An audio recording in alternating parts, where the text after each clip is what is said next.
Assalamualaikum students. Today we are going to start next chapter number 12, which is weather, air and water. Sun and weather. Weather changes from day to day and sometime from hour to hour. Weather कैसे change होता है, मौसम कैसे change होता है, कभी कभी तो दिन ब दिन चेंज होता है और कभी कभी घंटों में भी चेंज हो जाता है. It can be Sunny, cloudy, humid और वाइंडी. ये कैसा हो सकता है? सनी भी हो सकता है, क्लाउडी भी हो सकता है, ह्यूमिड भी हो सकता है, विंडी भी हो सकता है, गर्म भी हो सकता है, ठंडा भी हो सकता है, हवा भी चल सकती है, नमी भी हो सकती है, कैसा भी हो सकता है. Weather effect the short term changes in the atmosphere of a place at a particular time. Weather जो होता है रिफ्लेक्ट होता है किसकी चेंज, एटमॉस्फेयर की चेंजेस की वजह से वो रिफ्लेक्ट होकर बहुत शॉर्ट टाइम पे भी चेंजेस आ सकते हैं. The sun play an important part in causing changes in weather. Weather की जो चेंजेस का जो मेन कारण होता है, जो कॉज होता है, वो किसकी वजह से होता है? सन की वजह से. It is chief source of heat on the earth. Earth पर जो हीट आती है, हीट मिलती है, वो सबसे ज़्यादा किससे मिलती है? सन से मिलती है. ड्यूरिंग द डे के टाइम क्या होता है? The heat of the sun warm the earth but not at night, so the night are generally cooler than the day. क्या होता है? दिन के समय पर जो होता है, डे के टाइम क्या होता है? सन जो होता है वो अर्थ को गर्म कर देता है, लेकिन नाइट के समय में ऐसा नहीं करता, इसलिए नाइट में क्या होती है? थोड़ी ठंड होती है डे के कंपेयर में. The sun and the changes in weather. In the sun causes changes in weather because it heat the earth unevenly. Sun जो है चेंजेस करता है वेदर में, क्यों करता है? क्योंकि इसमें जो होता है हीट को देता है वो अर्थ को. This happens because the earth is continuously revolving around the sun in a fixed orbit. Last chapter में हमने आपको बताया था कि सन जो है, अर्थ सन के चारों तरफ अराउंड चक्कर लगाता है, तो इसकी वजह से ही क्या होता है? इसमें चेंजेस आते हैं. The zeta given time only one half of the earth is facing the sun.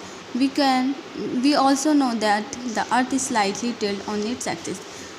सन क्या होता है? सिर्फ एक ही टाइम तो उसके बिल्कुल डायरेक्ट आता है, कभी फिर बैक साइड हो जाता है. और जो हमें पता भी, अर्थ हमने बताया था लास्ट चैप्टर में आपको, थोड़ा सा टिल्ट होता है, झुका हुआ होता है अपनी एक्सिस पर.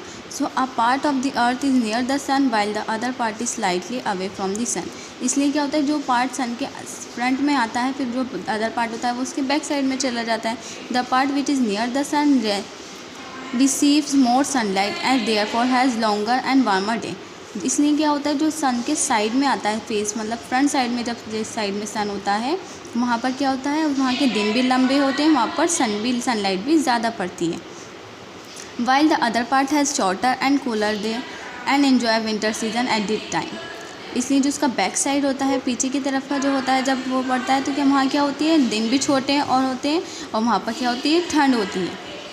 द सीज़न कीप और changing as the earth revolve around the sun. ये सब किसकी वजह से होता है? क्योंकि सन के चारों तरफ अर्थ जो होता है रिवॉल्व करता है, राउंड करता है, चक्कर लगाता है. The sun also play an important role in blowing of winds. The air get heated up due to the heat of the sun. Sun की वजह से क्या होता है? जो विंड्स होती हैं वो भी ज़्यादा ब्लो करती है और वो हीट भी उससे इफेक्ट करती है. These heated air become lighter and rises to fill it space cool air which is heavier come in. These movement continue and causes winds. इससे क्या होता है? ये जो होती है लाइटर हो जाती हैं और राइज ज़्यादा करती हैं, तो और इससे क्या होता है? ये स्पेस में पूरे में फिल हो जाती हैं और हवा क्या करती है? ठंडी हो जाती है और बाहरी हो जाती है. These movement continuously and causes winds. और इससे क्या होता है? मूवमेंट करती रहती है और वो करती है, क्या करती है? विंड का भी वजह बनती है. What is air? एयर क्या है? Air is a mixture of gases. Air क्या है? गैसेस का मिक्सचर होता है. It also contain dust, smoke and water vapour. इसमें और क्या क्या होता है? डस्ट भी होता है, स्मोक भी होता है एंड वाटर वेपर भी पाया जाता है. The blanket of air surrounding the earth is called atmosphere. Air के चारों तरफ, जो अर्थ के चारों तरफ जो एयर होती है, एक सराउंडिंग होती है, वो क्या कहलाती है? एटमॉस्फेयर कहलाती है. Moving air is called wind. जो हवा बहती है वो विंड कहलाती है. Gentle and pleasant wind is called breeze. Fast and strong wind is called storm. जो जेंटल और प्लीजेंट बहुत हल्के हल्के चल रही होती है वो ब्रीज कहलाती है और जो बहुत तेज़ चल रही होती है वो क्या कहलाती है? स्टॉर्म.